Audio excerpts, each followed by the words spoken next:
Welcome to the Bret Boone podcast. I'm your host, Bret Boone, and on today's program, I'm joined by Rob Bradford, who hosts Baseball Isn't Boring podcast. And today we're going to bring our two acts together, these two Audacy originals. Ladies and gentlemen, Rob Bradford. Rob, thanks for coming on. Oh, let's go. Let's go. A collab. I love Yeah. How about me using the word collaboration? I heard the kids like that. Yeah. It's a catchword right now. I think there's this. If I had any musical acumen, I would burst off into a song right now because I do think there's a collaboration song somewhere in the mix. So, Very cool. but yeah, no, it's an honor, a privilege, and I really, Bret, before you get going, like I really admire what you're doing here. It's an awesome podcast. It's great. I think your voice is a really powerful one, and yeah, so on behalf of the entire Audacy family, thank you. Yeah, well, and back at you, Robbie. Back at you. I want to get into I want to talk about your podcast a little bit. We'll move on to what we're going to do today. But baseball isn't. Where did it come from? What did you come up with that name? Baseball isn't boring. So it goes back to January 2022. And Joe Kelly, who I covered with the Red Sox and obviously had moved on, we had always kept in touch, and we had wanted to do a book about basically baseball being good and being fun and remembering. And remember, it was during the lockout, so baseball was not trending in the right direction. So we sort of reverse engineered it, where we said let's start with the title "Baseball Isn't Boring." And then this make t-shirts, and then this make a social media account, and then Joe did an op-ed in the LA Times, and again, this was during the lockout where people were really crapping all over baseball. And so as we did it, as we kept coming out with the Baseball Isn't Boring, we realized people like saying it, people like the idea, people like being reminded. Flash forward to, we did the book. Flash forward to October of that year, and they said, "Listen, we got to do a podcast. This is a straight ball right down the middle." So I end up doing the podcast, daily podcast, every single day since October 2022, and like I said, there's probably 5% of my brain that I'm using when it comes to the baseballs and boring stuff. But Bret, it really is. I think it just sort of hit the sweet spot, but that's where it started with Joe.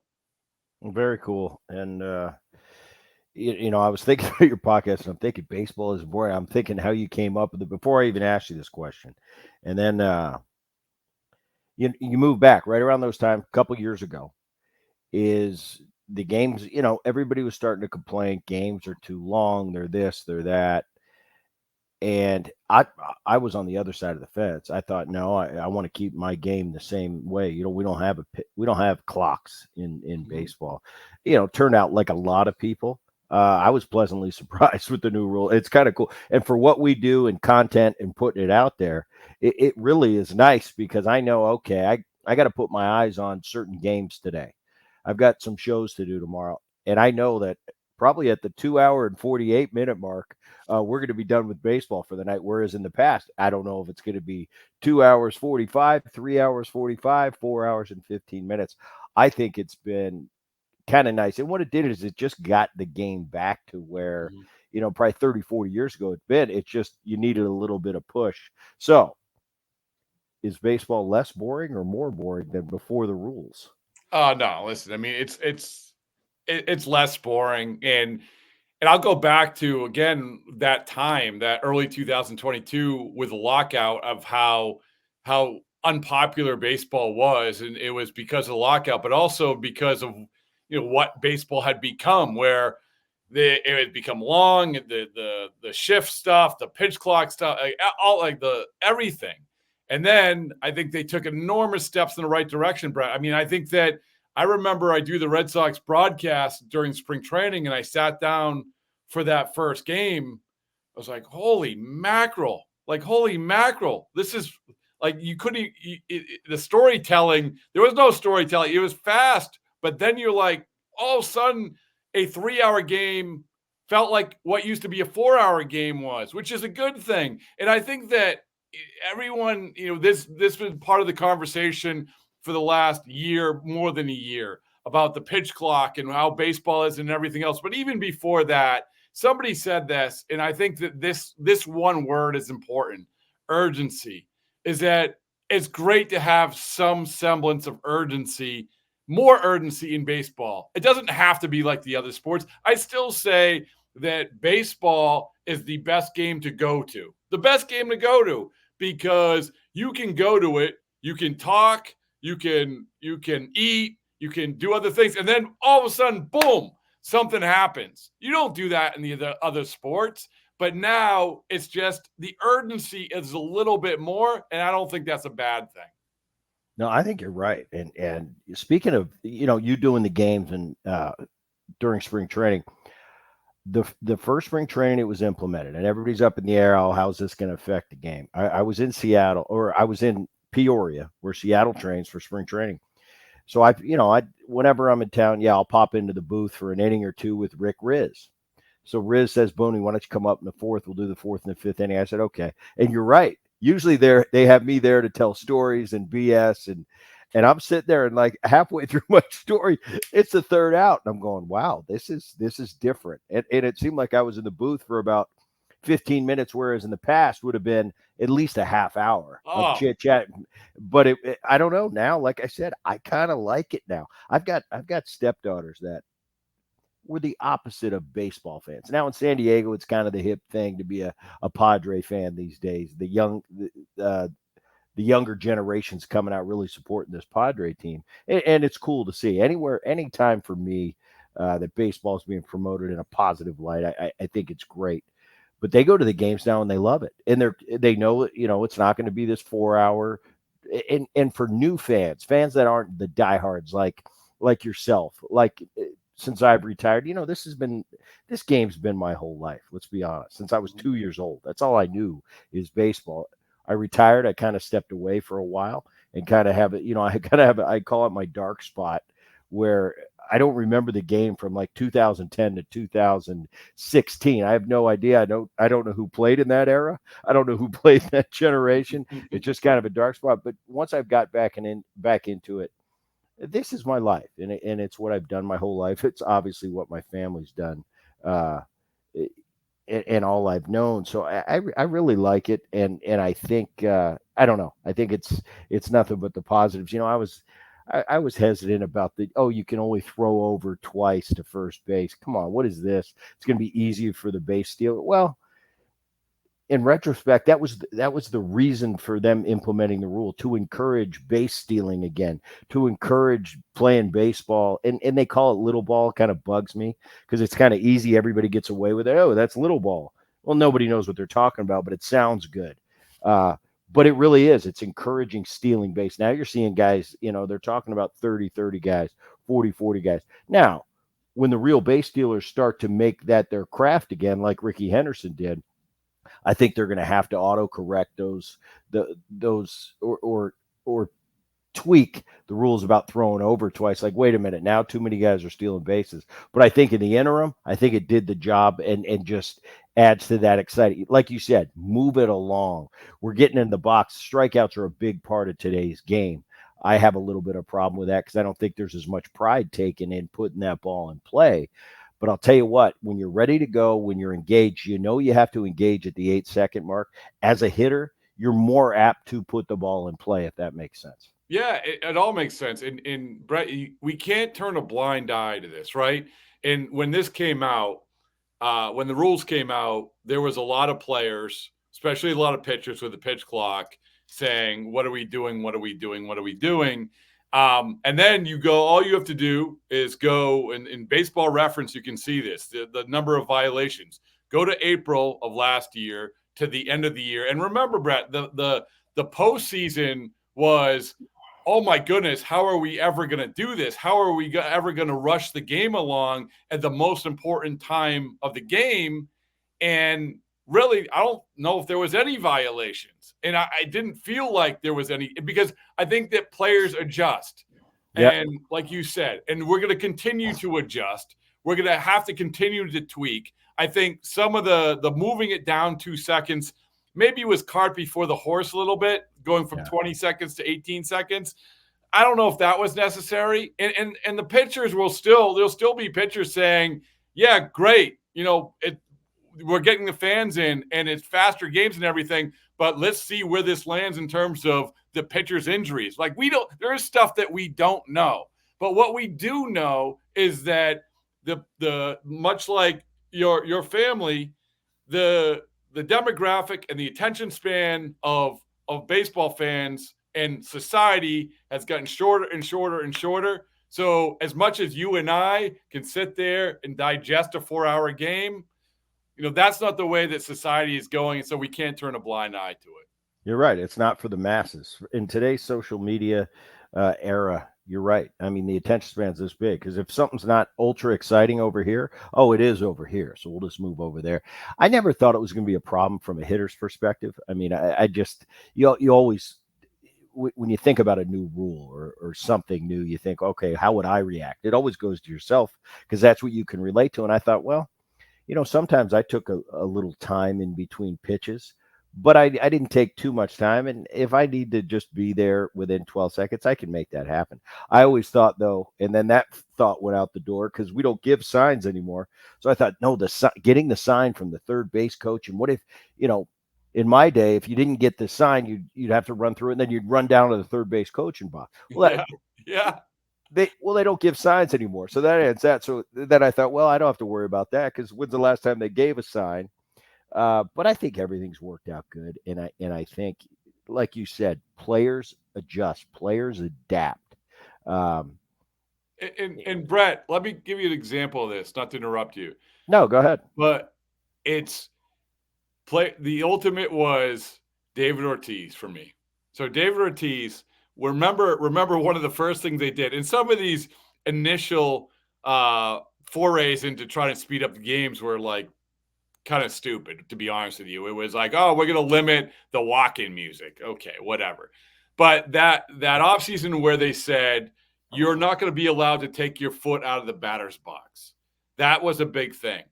And you have to keep one foot in the batter's box. So David Ortiz was told this in spring training, and he flips out. He was like, what are we doing? This is ridiculous. Because remember, Ortiz was a guy, steps out, looks around, adjusts his batting gloves. And then after that year, I think it was his last year, after that year, he said, you know what? It made me a better hitter. It made me a better hitter because it made me think about what I had to do next faster instead of worrying about what just happened. And, so to your point, I mean, that's part of the adjustment. And I think that a lot of players sort of will think that along those lines. Yeah, you're right. All right, let's get on to we talked off camera the other day a little bit, and I think I used the term to you. I think the Red Sox are sneaky good. You're on the ground. You see it on a regular basis. I think the Yankees and Baltimore have, and rightfully so, stole a lot of the headlines. I think that, for the first half of the season have been two of the best teams. I think there's 4 elite teams in the game. I think 2 of them are Baltimore and the Yankees, although recently Yankees have fallen on some tough times, had some injuries, been banged up a little bit. Let's go through the East real quick before we get to the Red Sox. We'll save the big extravaganza for the end.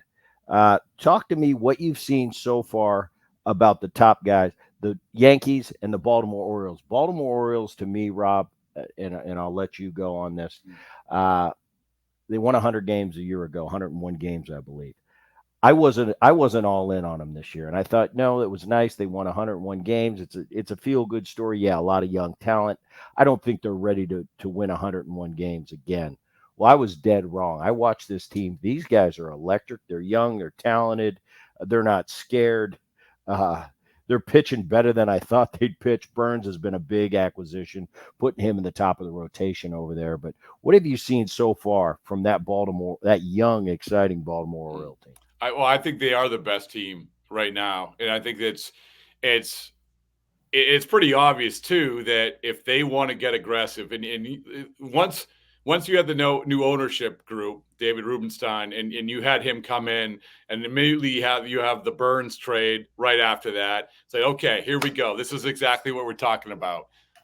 They're finally being a little aggressive and understanding the urgency and understanding what they have to work with in terms of getting some of these players that will help that urgency. But I think that Burns has made a huge difference. I think, but though now you go out and get another starter.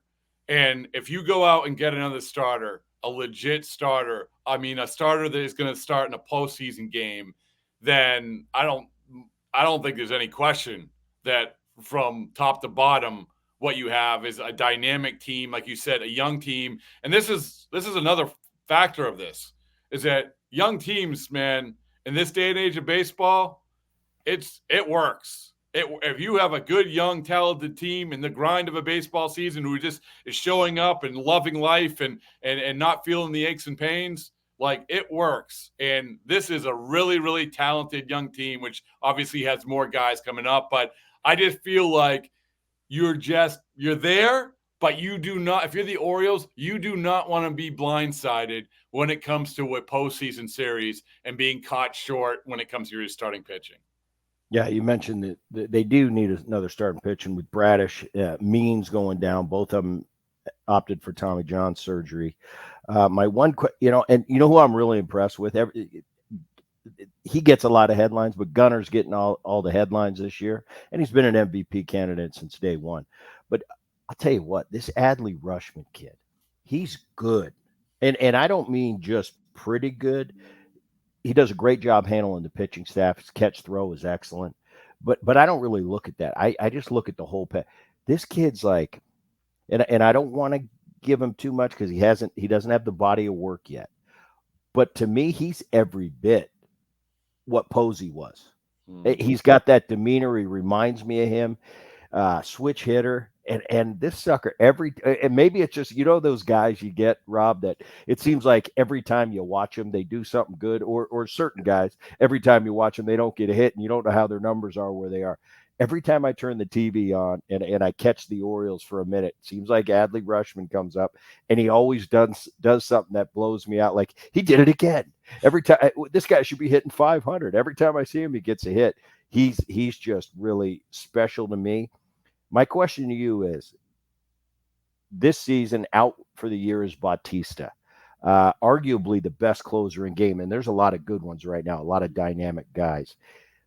Getting to the postseason, are they going to be okay with Kimbrel with his recent struggles in the postseason? Is he enough to be at the end of that bullpen for Baltimore? And is that a question mark for them? Yeah. Yes. I mean, I don't think there's any question about it. And I always, when I talk about Kimbrel, I always have to have the caveat of saying, hey, listen, unbelievable career. I've seen him at the height of Craig Kimbrel. He's rejuvenated himself in the last couple of years, and he will help you get to the finish line. But Brett, like you go back to last year, last postseason, and I've seen other postseasons that Craig has been in, and you start with the Marlins series, that for Phillies first series. Yeah, he got the save, but it looked different. And so when they went into that Diamondbacks series, I was talking to an executive and I said, and they were talking about how talented the Phillies were. I said, yeah, but you know what? They're going to pitch Kimbrel at really important times. And the Kimbrel that I'm seeing in the postseason isn't necessarily a guy that you say that's the guy who's going to shut down this game. And sure enough, it didn't happen. Now, maybe I'm being unfair to Craig Kimbrel, but for me, if I'm running the Orioles, I have a fail-safe plan in place. I think we talk about a starter. I don't think you can just say, there's the guy who's going to close out the postseason game for you. So it's a good point by you. So the short answer is, yeah, I think they needed somebody else to really cover yourself if you do go the other way. No, the reason I bring it up is because I have those feelings when Kimbrel comes into the game. I was watching a Yankee game the other day, and they were talking about the last time he was at Yankee Stadium, because this year they had to give him a few days off, take him out of that closer role. They ended up incorporating him back in, and he's been doing well again. I think he's got an Ernie in the mid twos. But they were talking about it in New York, and they said, "Oh, are they going to bring him in? This is where it happened last time." And I'm kind of wondering, all right, let me watch what unfolds here. Sure enough, they bring him in. He gives it up. And I went, that's kind of the feeling that you've had with Kimbrel, I think, across the board. And not just me and not just Rob Bradford, but a lot of guys, a lot of it's been in the postseason because unless you're in the local market, you probably don't watch a Kimbrel until you get to the postseason. But I'm with you. He's got that feeling like, and believe me, it's not just me and you. Everybody feels it. And I don't want to give any disrespect to Craig Kimbrel. As you said at the top, a hell of a career, a great career, and well accomplished. But at this stage, it's just the feeling we get, and I'm not going to lie about it. It's just the feeling you get. Yeah, You I get mean, it. I get it. Everybody gets it. weren't you kind of surprised when they're constructing this team? You know, all you just said Batista's out, that Kimbrel was the guy, that they're saying there's a replacement for Felix Batista. I mean, I was, because I just felt like, especially after what happened in the postseason, like, well, you know, that doesn't seem like, for this, a team as good as this, that Right. doesn't seem like the certainty that you're looking for. Yeah. And now I'm going to get Kimbrel hate mail. Eh, That's all right. That's all right. It's what we do. yeah. All right, moving on to the Yankees. Another team that was a little bit surprising to me, Rob, how they got out of the gate. They were that good. I looked at Cole going down at the beginning of the season. I thought, they've got some talent in that starting rotation, but there's no way they're good enough to play at this level. Stanton was a huge question mark until recently he went on the IL. Stanton, to me, has been the most important part. Yes, Soto came over. He's been an MVP candidate. Aaron Judge is the best player in the world. But to me, Stanton was the key. He needed to be a presence in the lineup.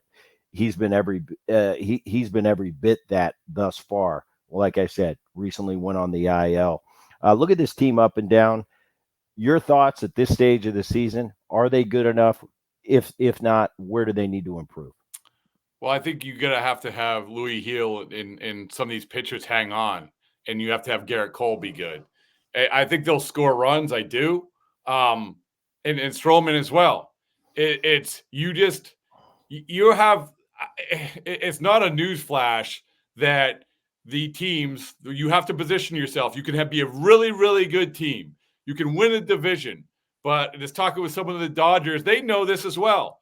That's great, but you better have your starting pitching lined up and pitching well when the rubber meets the road in October. And so that's what I worry a little bit about the Yankees, and wonder if they're going to cover themselves a little bit in that respect at the deadline. But I just, Brett, I mean, I'll be fascinated to get your point of view. We just had on, Rich Hill is coming on tomorrow. We just taped it. And we were talking about leadership, leadership in the clubhouse, and the importance of player leadership.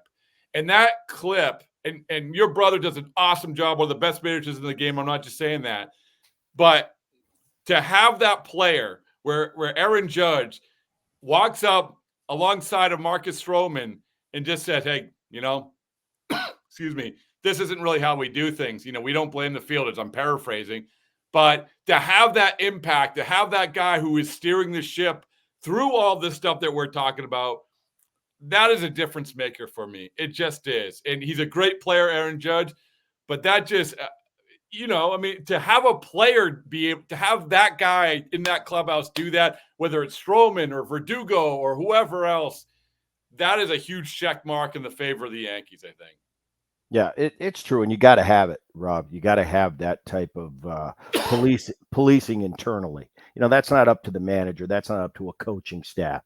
You got a guy like Aaron Judge. He's got the respect and the admiration of pretty much everybody. The way he's going about his business, kind of passed on the torch from Jeter to Aaron Judge. I couldn't imagine a better guy. Just the way he carries himself, and then the numbers he puts up are ridiculous. I think he's the best player in baseball. You talk about Ohtani. A healthy Aaron Judge, to me, is the only man in the game right now that's capable of hitting 60-plus home runs and hitting over 300, which is a rare thing we see today, guys that hit 300. Aaron Judge has got that unbelievable combo. I mean, he's hitting pop-ups. They go out just because he's so big and he's got so much leverage. I played with Richie Sexton for 1 year, and I remember taking batting practice with him.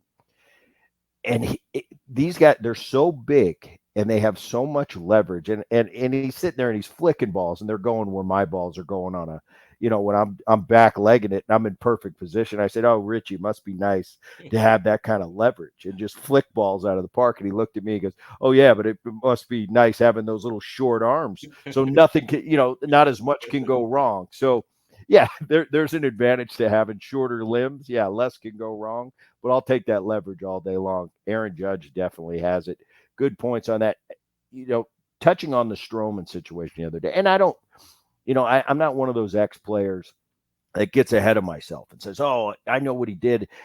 You've got to be on the field. You got to feel it. If he did what I think he did, which was reacting emotionally to Torres's play. And by the way, Torres turned a decent double play. It didn't look any different than every double play he ever turns.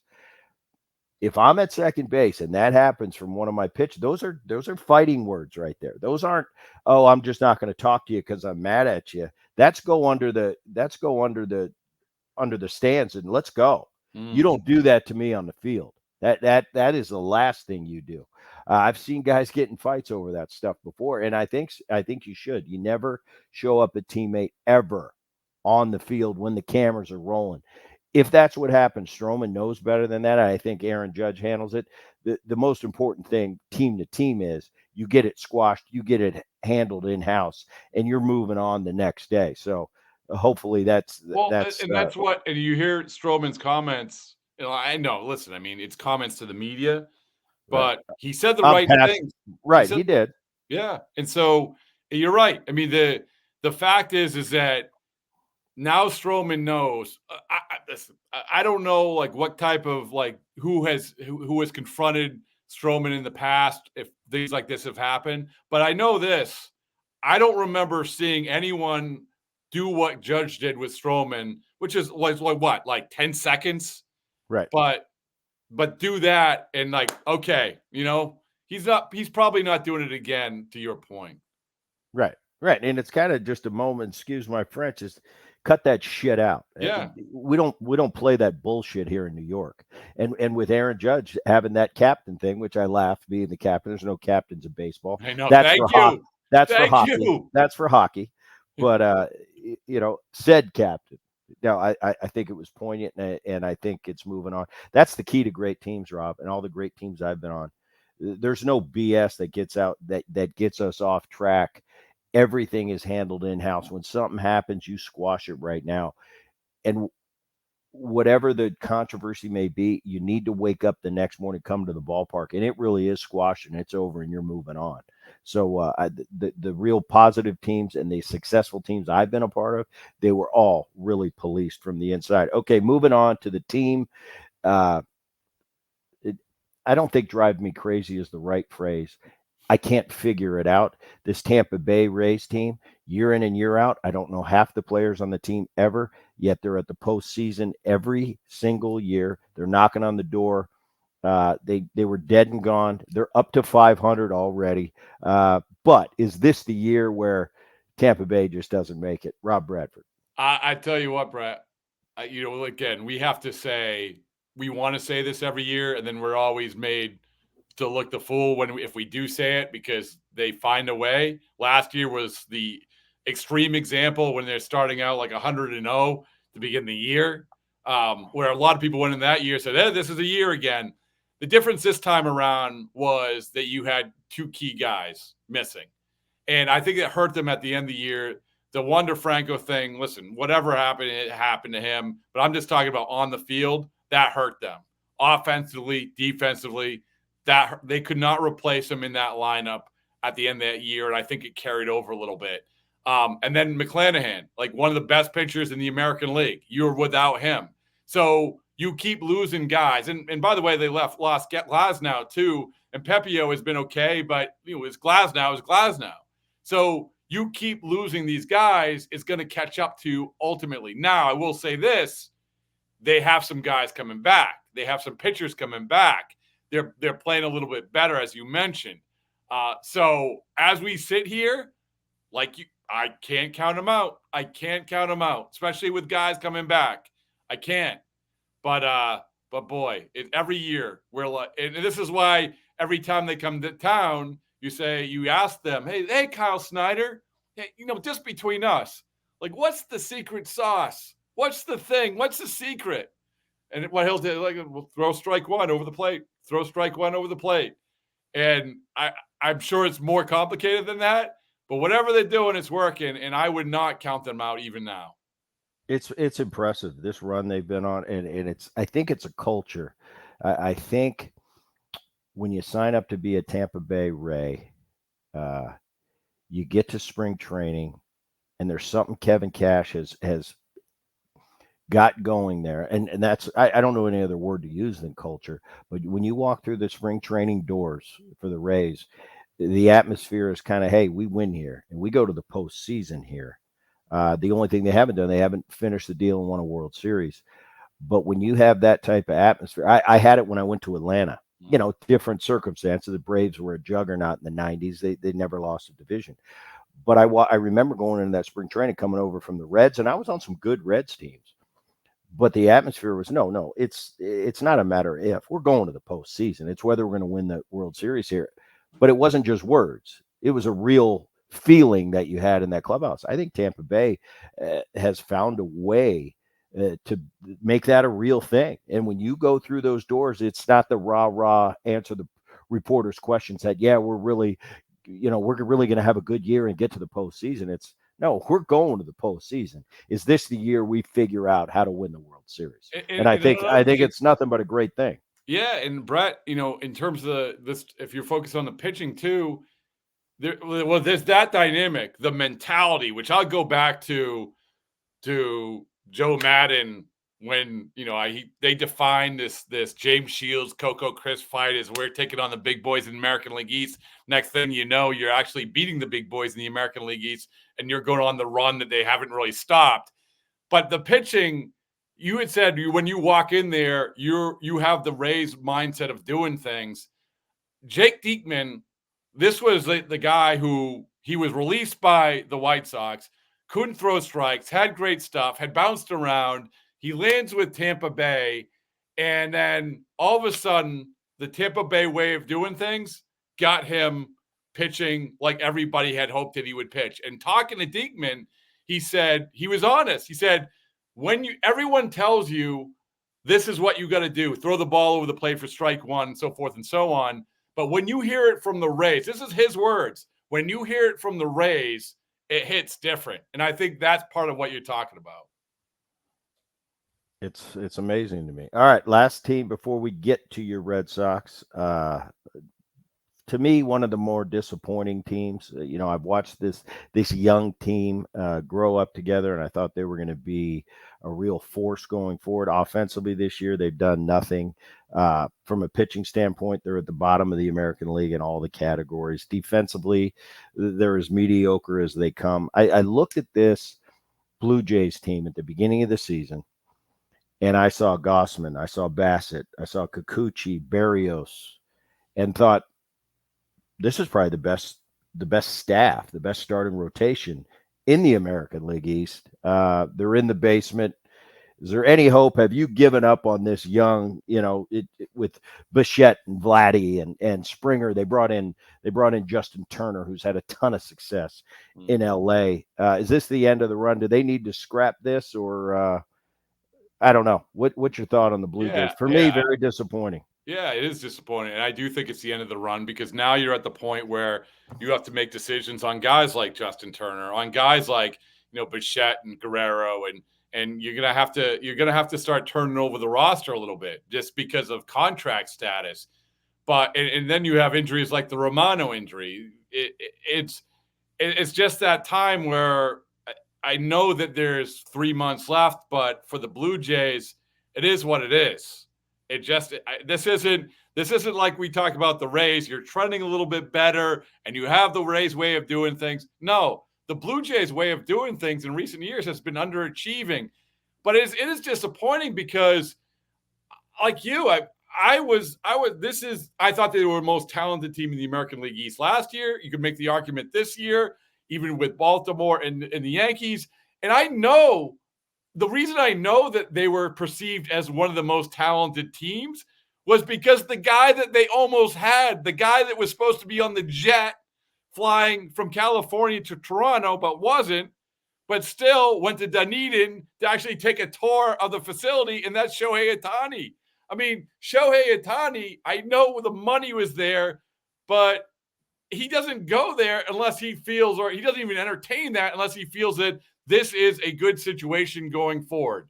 And it's amazing to think about that. It's amazing to think about you lose Ohtani and this almost a fork in the road. And now we're talking about dealing off these really, really talented players.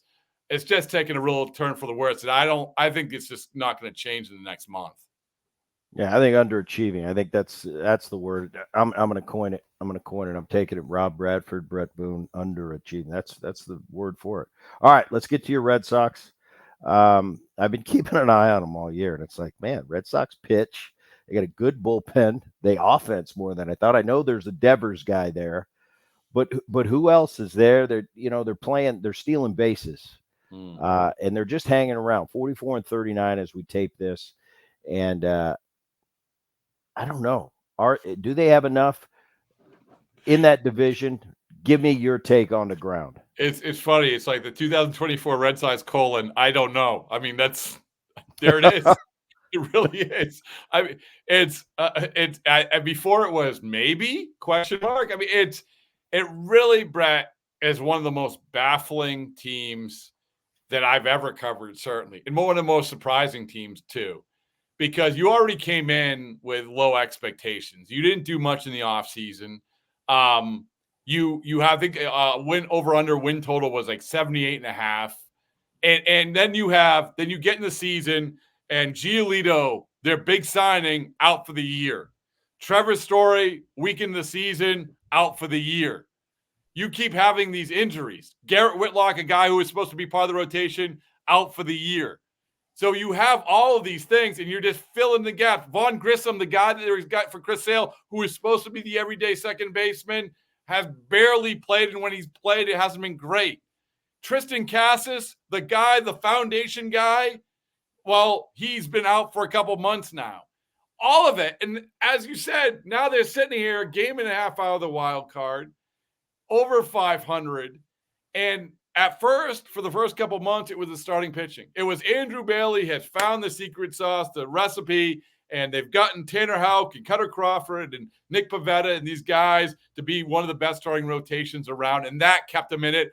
But now what's happening is that you're seeing a lot of these younger players who are getting a chance. Ceddanne Rafaela and William Abreu and David Hamilton, guys that probably outside of Boston, people barely know. And all of a sudden, they've gotten a chance and they've actually become better. And this is where I'm going to pivot to one of the biggest storylines when it comes to the Red Sox. It's Alex Cora. Alex Cora and his coaching staff. Brett, like one of the things about managing in baseball, it's, are you getting the most out of your players? However you're doing, are you getting the most out of your players? And this year, undeniably, Alex Cora, and I'm going to throw his coaching staff in there as well because they're working with these guys every day. They're getting the most out of these players right now. And because of the way they play, like you said, stealing bases, running around, that'll eliminate some slumps. And you have big guy Devers, Cassis is coming back. They become, they're not going to win the division, but as we've seen in this world of baseball, just get in, get some good starting pitching, and you're on your way. Yeah, I look at this division, and because of the Red Sox, I put them up there, maybe the best division in all of baseball, with obviously Baltimore and the Yankees sitting at the top. But it certainly makes it interesting. And, you touch on the manager thing, and I don't like to get too deep in the weeds on manager. Look at the Cubs and Counsell and, Counsell. Yeah, he just forgot how to manage. That's what it is. Let's be honest. At the end of the day, players win games, and in the media standpoint, managers lose games. That's just the way it is. But the great managers that I've run into year in and year out, and it doesn't matter if the players don't play well, I don't care who you are. Managing, it's not gonna mean a hill of beans. But if you got the horses, the next step to elite managing, I think, is putting those horses in the best frame of mind mentally to go out to take the field every day, put them in the best position possible for them to succeed. And the great ones have the ability to do that. They have the ability to kick me in the butt, and maybe to another teammate, give that teammate a hug. And in correspondence, eh, that puts everybody in the best position to be the best player they can be. It's reading people. It's being that great CEO. It's not, oh, did I bring in the lefty at the right time? Oh, I brought in that righty a little early. Those are X's and O's. Computer these days can run that, but it's managing people. And I think we get to it.